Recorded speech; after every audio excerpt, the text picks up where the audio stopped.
गई। उसने दरवाज़ा खटखटाया तो उसकी सहेली बबली कबूतरी निकली। अरे टुनटुनी, तुम यहाँ क्या कर रही हो? देखो मेरी बहन, मेरे शोहर ने मुझे घर से निकाल दिया है। अब मेरी बेटियों के सर पे कोई छत नहीं है। क्या तुम कुछ दिनों के लिए मुझे अपने घर में रहने की इजाज़त दोगी? कुछ दिनों तक मैं नया घर ढूंढ लूँगी, फिर मैं यहाँ से चली जाऊँगी। बहन मेरी मदद करो। अगर तुम्हारे पास घर नहीं है तो मैंने तुम्हारा ठेका नहीं उठा रखा। वैसे भी तुम्हारी तो इतनी बेटियां हैं, यहाँ पे पूरी कैसे आएंगी? और मैं तुम्हारी बेटियों को अपने घर में घुसा के अपना घर गंदा नहीं करना चाहती। हाँ, पर चूंकि मैं तुम्हारी दोस्त हूँ तो फिर मैं तुम्हें एक मशवरा ज़रूर दूंगी। बताओ ना बहन, कौन सा रास्ता है वो? ऐसा करो, तुम अपनी बेटियों को नीली पहाड़ी वाले जंगल ले चलो। वहाँ तो कोई परिंदा ही नहीं रहता, आसानी से तुम्हें घर मिल जाएगा। लेकिन वहाँ पर कोई परिंदा क्यों नहीं रहता? अगर मैंने इसे बता दिया कि वो जंगल कितना ख़तरनाक है तो वो वहाँ जाएगी भी नहीं। ऐसा तो नहीं होना चाहिए। ऐसा हुआ तो फिर तो वो मेरे ही घर पे आके बैठ जाएगी। ऐसा नहीं होना चाहिए। नहीं नहीं, अपनी जान छुड़ाने के लिए मुझे इससे सारी सच्चाई छुपानी पड़ेगी।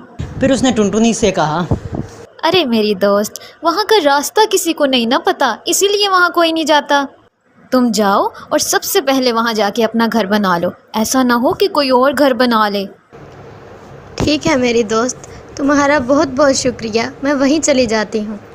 ये कहकर टुनटुनी चिड़िया अपनी बेटियों को लेकर वहाँ से चली गई।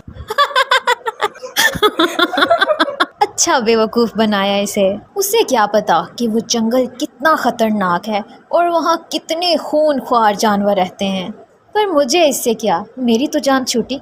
अब भले वो जहन्नुम में जाए मेरी बला से। टुनटुनी जब अपने बच्चियों के साथ उस जंगल में पहुंची तो वहाँ उसे खाली घर नज़र आया। वो अपनी बच्चियों को लेकर उसी खाली घर में चली गई। उसने अपनी बच्चियों को वहाँ बिठाया और उनसे कहने लगी, देखो मिट्टी मिट्टी बेटा, तुम इन सब से बड़ी हो तो इनकी जिम्मेदारी मैं तुम्हें सौंप कर जा रही हूँ। जब तक मैं खाना लेके वापस ना आ जाऊँ तब तक दरवाज़ा मत खोलना। ठीक है माँ, बेफिक्र हो जाए। मैं अपनी बहनों का ख्याल रखूंगी। पर मुझे पता कैसे चलेगा कि दरवाजे पे आप आई हो? फिक्र मत करो बेटा, मैं तुम्हें ये गाना सुनाऊंगी। दरवाज़ा खोलो मेरे बच्चों, मम्मी है आई। जल्दी खोलो खाना मज़ेदार है लाई। अरे जल्दी खोलो खाना मज़ेदार है लाई। जब ये गाना मैं तुम्हें सुनाऊंगी तो तुम दरवाज़ा खोल देना। फिर टुनटुनी चिड़िया जब वहाँ से चली गई तो बच्चों ने अंदर से दरवाज़ा बंद कर दिया। लेकिन जब टुनटुनी उन्हें ये सारी बातें बता रही थी तब बाहर एक बाज भी ये खड़ा सारी बातें सुन रहा था। वो खुद से कहने लगा, अरे वाह, आज तो 11 बच्चों की दावत है। चिड़िया की सारी बात सुन ली मैंने।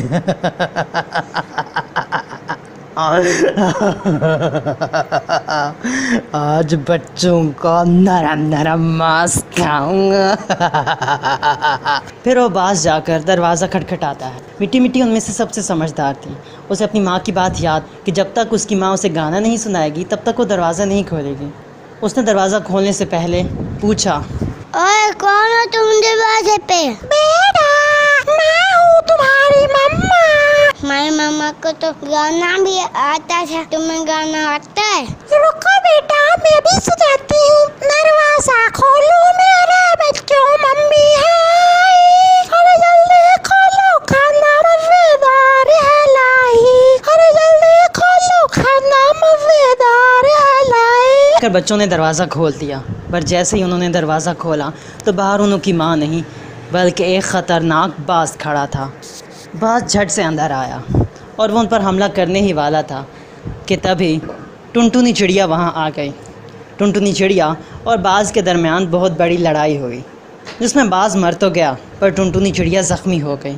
टुनटुनी चिड़िया ने अपने बच्चों को करीब बुलाया और वो मिट्टी मिट्टी चिड़िया से कहने लगी, देखो मिट्टी मिट्टी, मेरा आखिरी वक्त आ गया है। लगता है कि अब मैं नहीं बचूंगी। अब तुम लोगों की हिफाजत के लिए मैं नहीं रहूंगी। बेटा, तुम इन सब में से बड़ी हो, वादा करो कि तुम इनका ख्याल रखोगी। ठीक है मम्मा, मैं वादा करती हूँ। बेटा, ये जंगल छोड़ के चले जाओ। ये जंगल ख़तरे से खाली नहीं है। फिर टुनटुनी चिड़िया मर जाती है।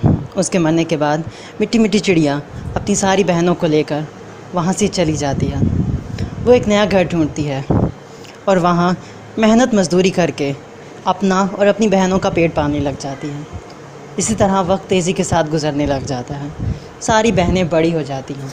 एक दिन उन्हें एक बूढ़ा कौवा नज़र आता है जो अकेले बैठा रो रहा होता है। मिट्टी मिट्टी चिड़िया उसके पास जाती है और उसे पूछने लगती है, क्या हुआ अंकल, आप ऐसे रो क्यों रहे हैं?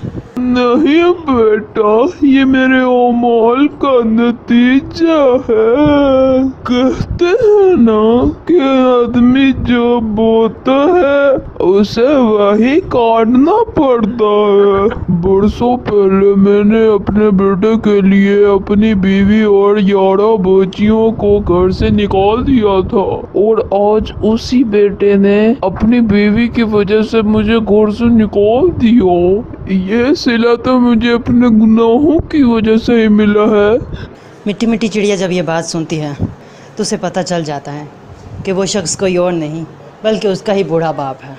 वो उससे कहती है, पापा, मैं आपकी बेटी हूँ, आप हमारे साथ चलो। माफ करना बेटी, मैंने तुम्हें घर से निकाल दिया था और आज तुम लोग ही मेरी मदद कर रही हो। बहुत पछतावा है, मुझे माफ कर दो। मैंने तो कल का माफ कर दिया। इतना कहकर मिट्टी मिट्टी अपने बाप को अपने घर ले जाती है और फिर वो लोग हंसी खुशी से अपनी ज़िंदगी गुजारने लग जाते हैं।